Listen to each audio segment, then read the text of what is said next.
So I'm here today with David Hain of Transformation Partners. Good morning, David. Morning. Now, we don't have a life history. I don't have time for a life history, but tell us where you came from and how you got here. I'm a Scotsman. Spent the first 20 years of my life in Scotland. School and university at St Andrews. Joined Marks and Spencer as a graduate trainee and saw what was then the world, which in those days was the British Isles, England, Scotland, Ireland, and Wales in a fast number of years. Because Marks and Spencers at that time were a national brand, weren't they? They eventually experimented with France, I think, but they were British, weren't they? Well, they had several relatively disastrous experimentations with France and the States and in various other places, but eventually reverted to basics. No, you're absolutely right. At the time, my father, certainly, I'm not sure about me, thought I would have a job for life, and I would be in one of the best institutions in the country. And to an extent, as much as we knew in 1976, that was true. It was a very paternalistic company, so if you did the right things, you got on. But it didn't allow for much individualism or freedom. And it took me a while to realize that. But when I eventually did, because I stumbled over the training department in Marks and Spencer, and it opened my mind, I realized maybe the future lay away from running retail stores and working with people. Okay. So I jumped ship to join a small consultancy based in Cardiff, Wales, where I live now. That small consultancy was very successful, partly because we supplied Marks and Spencer for another 10 years, and was bought in the early 90s by Deloitte and Touche, as it was then. Marriage made in hell, big financial conglomerate takes over small, intense family business, but we saw that through. I spent 13 years there working largely on global change programs as the people guy, either as a coach or as a people team leader. But I don't know whether you would agree with me. That kind of consulting is a young person's game, and at a certain point in time, I was in what I would call velvet handcuffs. So I had a nice job with a nice salary and paid a nice mortgage, but I never saw my family. And at that point, I decided to negotiate voluntary redundancy. My wife is a chartered psychologist and had a coaching business, so I sort of reversed back in with her, and Transformation Partners was born 9 years ago. And we're still based in Wales. We do organisation development, and we have sort of two key legs to our offering, in the sense that we do a lot of work locally, partly because family is important, and because it's in Wales, and the public sector is the biggest employer by a mile in Wales, so there's a lot of work in the public services. And I also continue to do global leadership development with colleagues, not as Transformation Partners, but as an associate with some other people. So, I mean, public services intrigues me, because you've talked about organisation development, what we'll come on to in a moment. Yeah. But public services generally, unless they're a sweet shop size, they're complex adaptive systems. So, I mean, I suppose it's the next part of the evening is to share your secrets of how you get large organisms to decide to move. And I split that your name of your business, Transformation Partners. I distorted it into the idea of trance. So that culture change is often getting people to get out of a trance rather than get into a trance. So I want to talk to you about, how you manage to get large bodies of people to face a different direction or do something different. And the formation part for me is often organisation development people change the structure of how things are done, not necessarily the organogram, but the structure of work. So I mean, trance, culture change, getting large organisms to cooperate and face a different direction. Have you anything at all to tell us about changing cultures? I have a lot of examples of attempts that failed, and I think the public sector is a particularly difficult area to work in, for a couple of reasons. One, because the fundamental structure, certainly in the UK, of our civil service was set up to manage the Indian Raj in the 1850s, and it hasn't changed a great deal since then. So even more than Marks and Spencer in '76, that was a time when you did what you were told, and things happened top down, and people got what they liked. So that's one problem. The second problem is a timescale problem, because at the end of the day, if you ask a civil servant, certainly here in Wales, I imagine anywhere else, what their key job is to service ministers. And since ministers only have an eye on the next election, by and large, however good people they might be, that tends to get in the way of the time, energy, consistency, persistency that's required for effective culture change. So you start off with a number of inherent difficulties and a culture in most places that is pretty strong. Disasters help because when when we have a financial crisis or a significant political change, there tends to be a kind of, oh my God, we don't know quite how our system's going to manage this, so let's get together and talk. So taking advantage of those opportunities, and ideally, as always, with the right people. Some of the right people are at the top because they enable, and many of the right people are the people in the middle and further down the organization who would just love to do things differently if they thought they had permission. So I guess a lot of your work would be quite clever and in terms of support and catalysing change rather than, you know, head-on sort of top-down sort of approaches. So I guess it's quite subtle, some of what you do then. Yeah, I think it is subtle. The difficulty, if I'm honest, is making the connection between good work that you might do with an individual and then being able to follow through with that individual and the system in which that individual operates, so that change continues to happen, not so much after I've gone or we've gone, but you know, organically as part of a continued process. I mean, give us a typical example of a kind of project that you might take on. Just give me a pen picture of, you know, sort of dimension, shape and size of what the challenge is, what you end up doing and what you hope to achieve from it.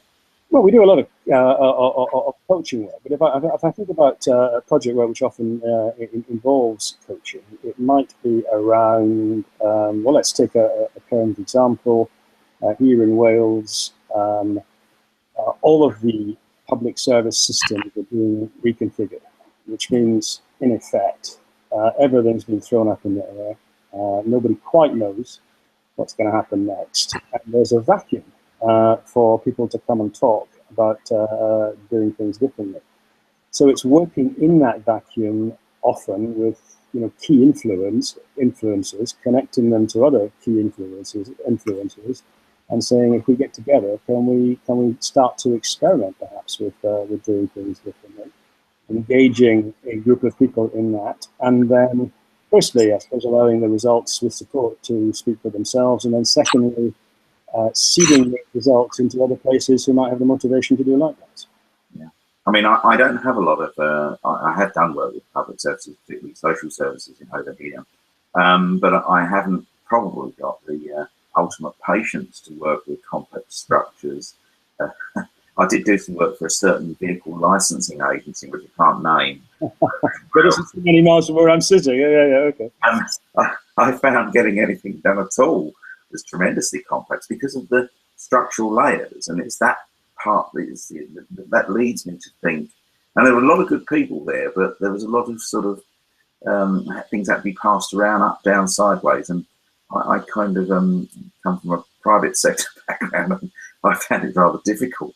But anyway, let's come on to sort of structural things. I mean, it's one thing to change the people and the culture, so the individuals, and then I guess the culture that sits around them. But sometimes one has to interfere with the form. So in Transformation Partners, I'm taking form rather liberally as the idea of structuring. Do you ever have to find that you have to restructure things in order to get the cultural changes to stick? Yes, I do. Although I would always be an advocate for, sometimes, particularly in the public sector, it's too easy to say this isn't working. So a bit like football, actually. So what we'll do is we'll change the manager, or we'll change a few things at the top. Things will miraculously work. Unless you get sort of coherent behavioral change as part of system change, it isn't going to work. But the form in which our public services work, in my view, is still relatively archaic. Doesn't take account very much of modern systems of social education, and relies a great deal on tradition in terms of people still arguably doing what they're told. And a lot of public services are now working as private organisations do. The boundaries of their organisation are essentially porous, but they've got people, you know, dropping in, as it were, to help them innovate, to stir things, and public services outsource a lot of things. They're working actually in partnership. Yep. So their structures, their silos and what have you, somehow are disturbed by the need to work with external agents. I mean, do you ever get involved in what you might call collaborations within the unit and indeed outside? Is that, you know, have any insights to shed on how to get public services to work with partners very effectively? Well, a few, and yes, we do, because certainly down here in a relatively small country and small public sector, collaboration is the name of the game, because the sort of what we describe down here as wicked issues that Wales is facing, which are problems that don't have a natural solution. The one thing we can say for certain is that no single agency on its own can solve them. So if you take, let's say, social issues, they're intimately connected with poverty, which is in an economic department. They're intimately connected with health, which is in another department. They are all pervasive sort of issues. So therefore, there is a need twofold. One is to collaborate with other public sector bodies, and increasingly to grit their teeth and collaborate with social enterprise, third sector, private bodies. And two things I'd say about collaboration. Certainly, we went through a period here where collaboration, because it was clearly a good thing, became a man can. So if it doesn't collaborate, don't fund it. If you like. And in fact, there was a famous definition, if I can remember it, about collaboration being a series of players suspending mutual loathing in favor of a shared pursuit for funding. And that brings me to two things. One is the cost of collaboration is high.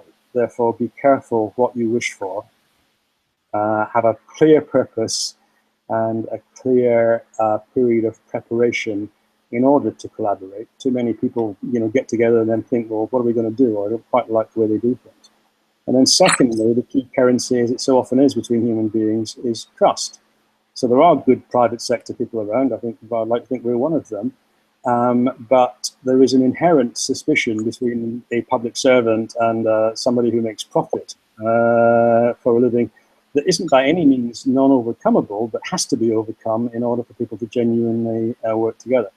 And that's tricky because there are different rewards for and different motivations, perhaps, for entering either sector in the first place. That's absolutely so resonant with me in terms of wicked problems. I mean, getting the shared purpose is the first step of finding out whether, and just saying it'll be all right on the night and that sort of stuff that happens in private businesses as well, saying, or treating it as if the problem is tame, that it's an economic problem when it's a social problem, because compartmentalising these things is never a very good way to start.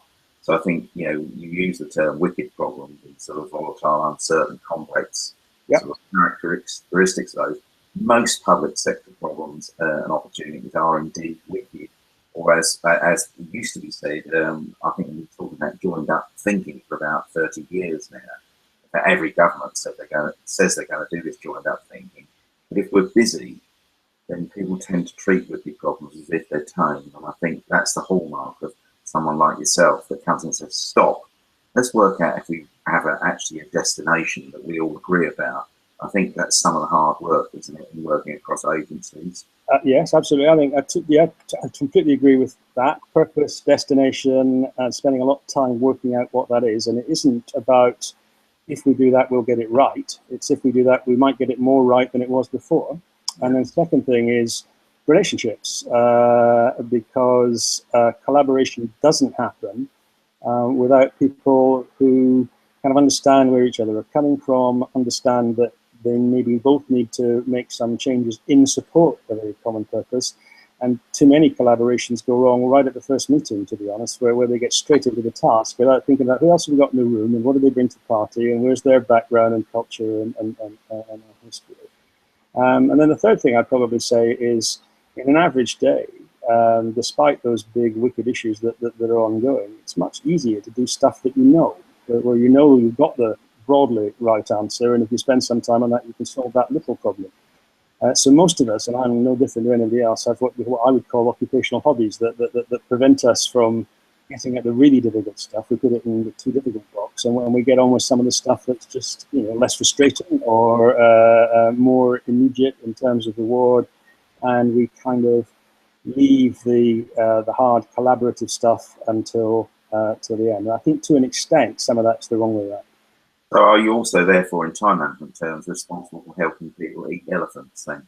Yeah, in a sense, or make some inroad into eating elephants. No amount of collaboration will solve the world's poverty problems in the next 2 decades, really, despite the targets that we might set. But we can make a hell of an inroad into it, and in doing so, build that confidence in the journey, but also in each other. That enables us to genuinely make a real difference. So you must be the Sir Humphrey of local government. Oh, no. I'm just a guy who connects people and ideas, and hopefully in a positive spirit and a positive cause. Always be part of the solution, not part of the problem. And I think too many people are entrenched in being part of the problem because of all sorts of historical reasons, ego reasons, other complex reasons, and in doing so, unwittingly sometimes opt out of being part of the solution. I was, of course, jesting, because although the guest minister is reckoned to be a very accurate parody of central government, the clever work goes on underneath the surface, doesn't it, really? Yeah, I think so. And the clever work of government organisations, when they do it well, goes on under the surface in terms of engaging people, in terms of enrolling them in projects that really can make a difference, and in terms of giving them the freedom, which is difficult in times of austerity, to do the work they want to do together. How do we get in touch with you, David? I can be reached on david@transformationpartners.co.uk. Our website is www.transformationpartners.co.uk. It's a lovely name, but a big mouthful, sorry. And my mobile, which is the best always to reach me, is UK 0044 7977 420 504. Thank you very much. I think it's the business of organisation development and solving wicked problems in a busy world is actually very poorly understood. I think half of the things we never quite finish comes out of the desire to treat wicked problems as if they're tame and not to take the time to do proper preparation. It's really nice to hear someone who's actually corralling people's time and saying, stop, let's work out what we're trying to do before we go on and do it. It's that sort of ready, fire, aim tendency of organisations. We've got to do something. It doesn't matter if it's not the right thing. And I think the work of a great organisation development practitioner, such as yourself, is sometimes to stop people before they aim and fire. Well, yeah, exactly. I often like to think of problems a bit like a balloon. You're going to see there's a problem somewhere, so you grab it and you sort of, in theory, solve the problem that you see in front of you. And blow me, there's another bubble bursting up in the balloon somewhere else. So actually doing a little bit of thinking, preparation, collaboration, trust building, relationship building is critically important to making a difference. David Hain, thank you very, very much. I have to go see Nigel Kennedy today. I don't think we'll be talking about organisation development, but maybe we will, because he's collaborating with an orchestra, so that will be a similar. It's fantastic. More exciting than my day, that's for sure. But have a great time, and thank you very much for hosting me. Thank you very much.